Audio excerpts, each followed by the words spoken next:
Estudos indicam que até a Segunda Guerra Mundial, o parto era um acontecimento sobretudo domiciliar. Tias, mães, comadres e parteiras auxiliavam a mulher nesse momento.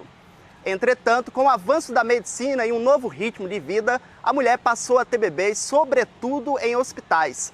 É cada vez mais comum, entretanto, o número daquelas que retornam ao parto domiciliar ou pedem ajuda a uma profissional, tal qual eram as comadres, parteiras, tias e mães do passado. Essa profissional é a doula e nós conversamos com uma para saber um pouco mais sobre essa nova profissão. Estamos aqui para conversar com Karine, que está com a sua filha Helena, e ela vai nos falar um pouco sobre parto humanizado. E aí, ela também é doula. E a primeira pergunta já é essa, Karina. Como é que você se tornou doula? Como é que aconteceu isso na sua vida?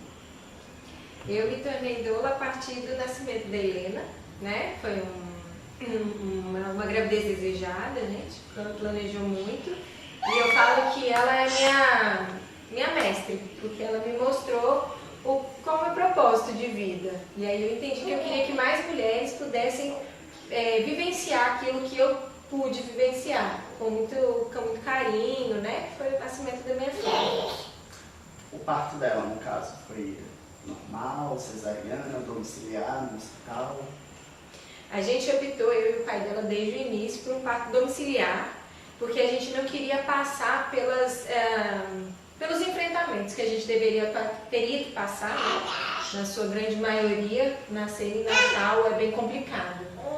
Todas as mulheres, elas são capazes de parir, elas sabem parir, né? Os bebês sabem nascer, as mães sabem parir. E essa escolha, ela tem que ser uma escolha consciente, né? É claro que um parto domiciliar ele tem que ser assistido, então é necessário que tenha uma equipe técnica para acompanhar esse parto. E ter a presença da doula é muito importante. A gente tem dados que dizem que a doula ela aumenta as chances de um parto normal sem intervenções, que seria uma anestesia, né, ou uma episiotomia, se fosse necessário, que a gente já sabe que não é, a OMS já disse que não é. Mas sem intervenções, a doula ela consegue porque ela é o suporte emocional desse parto, dessa mulher que está vivenciando aquilo único, mesmo que já tenha passado por vários partos. Então, assim, você precisa primeiro estar seguro, fazer a escolha da equipe correta e esperar que vai chegar, a data chega. Segundo a principal pesquisa realizada no Brasil sobre a violência obstétrica, a da Fundação Perseu Abrams e Sesc de 2010, 1 a cada 4 mulheres no Brasil já sofreu violência obstétrica. E ela é de tipo não só verbal, mas também física e sexual. Apesar desses números, muitas mulheres negligenciam a violência que sofreram, porque acham que a dor é necessária ao parto. Nós viemos conversar com Liana. Liana, ela faz parte de um movimento pelo parto humanizado. Ela vai contar também um pouco da história do parto dela. Liana, a primeira pergunta é: o que é o movimento de que você faz parte? Como é que ele surgiu, né? Enfim. Então, Daniel, o movimento pela humanização do parto e nascimento de Natal é um movimento que segue uma tendência internacional, né? Ele questiona as práticas que têm sido executadas na atenção ao parto, desde práticas abusivas mais simples, como a falta de estrutura, mais simples que eu estou dizendo assim, que são mais perceptíveis, né? Você não tem uma ambulância, você não tem um hospital próximo, você não tem uma equipe preparada, então a violência institucional, a violência pela omissão do Estado, até a violência que mutila a mulher. E de acordo com a sua experiência, como é que uma mulher, quando ela reconhece que é vítima de violência obstétrica, como normalmente ela reage a isso? Eu acho que a primeira coisa é o choque. Eu fui uma das vítimas que não sabia que era vítima. Na minha experiência pessoal, eu sabia que estava alguma coisa errada, que meu parto não tinha sido um parto legal, mas eu não sabia dizer por quê. Então passaram-se quase 10 anos para eu entender que eu tinha sido vítima, que eu nunca aceitei o meu parto como um parto, uma coisa legal, dei a luz. Não, eu não dei a luz. eu sofri uma violência. E eu nunca me senti mãe 100%, eu nunca me senti dando à luz 100%, porque naquele momento em que minha filha estava para nascer, eu fui cortada, eu senti dores por 45 dias nos pontos, eu senti dores para defecar por 2 anos, eu senti dores para ter um ato sexual, uma relação sexual por 2 anos após o parto. Isso não é normal. Isso não está certo. Eu não precisava ter sido vítima do epísio, eu não precisava ter sido vítima do ponto do marido, eu não precisava daquilo. E aí quando você se descobre vítima, você quer mudar o sistema. E aí isso já é um gancho para a próxima pergunta. Como é que você entrou para o movimento do qual você faz parte? Como é que foi a sua história nesse sentido? É inevitável. Você quer mudar, você quer evitar que outras pessoas passem por isso. Eu acho que quando a gente perde o poder de se indignar contra esse tipo de abuso, não tem por que a gente estar vivendo em sociedade. Eu acho que faz parte da sociedade você se indignar e tentar mudar, tentar melhorar. Existe uma gama de instituições, de pessoas que estão se informando e se formando para dar essa atenção humanizada. Isso é um alívio no sentido de saber que há opções, porque já não é somente hospital, já não é somente médico, já não é somente A, B ou C que podem dar essa assistência.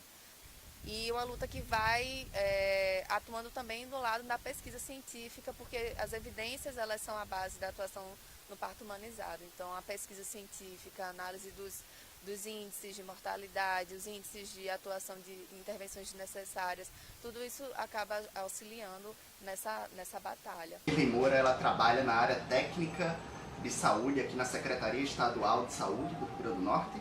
Ela é enfermeira obstetra e sanitarista. Shirley, a prática da violência obstétrica, Shirley, ela é comum nos hospitais brasileiros? Infelizmente, sim.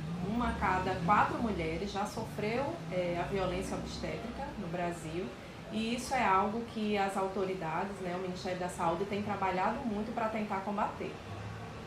Você poderia nos falar um pouco sobre a Rede Cegonhas, que é justamente uma iniciativa do Ministério da Saúde para combater a prática da violência obstétrica?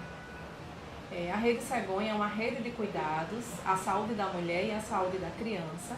É uma rede que foi criada em 2011, visando melhorar essa assistência, que a assistência à mulher seja de forma resolutiva, de qualidade.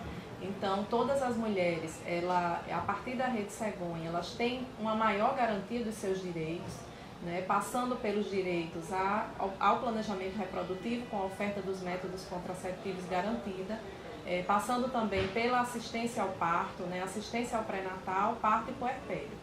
Então, a violência obstétrica, muitas vezes, as mulheres não sabem, não percebem que passa por esse tipo de violência. Então, muitas vezes acham que é normal elas chegarem numa unidade básica de saúde e não terem acesso ao pré-natal, não ter acesso a um exame básico do pré-natal, a uma medicação. E isso a gente tem procurado divulgar sempre, para que as mulheres realmente procurem os seus direitos. Toda mulher deve ter garantido o direito de saber onde vai parir, de chegar na maternidade e ter o direito de escolher como ela quer esse parto, o direito ao acompanhante, que é algo também importantíssimo, e muitas vezes elas não estão tendo esse direito e não sabem, por não saber realmente que existe esse direito. E o que uma mulher que foi vítima de violência obstétrica e que conseguiu identificar essa violência, ela deve fazer? O que ela pode fazer numa situação dessas? As mulheres, elas não podem se calar, realmente elas devem procurar, diante da comprovação da violência obstétrica, que nós sabemos que essa violência, ela é caracterizada muitas vezes por agressões físicas, agressões verbais, como uma frase que é muito comum elas ouvirem, elas relatarem. Na hora de fazer, você não reclamou e agora você está reclamando, quem manda aqui sou eu. Então, infelizmente, apesar de toda essa prática da Rede Cegonha, da gente estar trabalhando a humanização, a sensibilização dos profissionais, ainda existem profissionais com essas práticas e a gente tem tentado ao máximo combater. Diante dessas práticas abusivas, dessas agressões físicas, verbais, as mulheres devem procurar, se elas sofreram realmente, muitas vezes sofrem até lesões corporais, quando é feita uma episiotomia, que é um corte no períneo, quando não há necessidade de que ele realmente seja feito, então considerado uma lesão corporal, e elas devem procurar a delegacia da mulher, devem procurar o Ministério Público para realmente tentar reparar essa situação. Não existe nenhuma lei federal no Brasil sobre a violência obstétrica. Entretanto, a própria Constituição Federal e acordos internacionais assinados pelo Brasil podem servir à mulher que se sinta vítima de uma violência desse tipo para reclamar os seus direitos. O primeiro passo nesse sentido, contudo, é informar-se. Caminho necessário para que esta prática seja erradicada no país.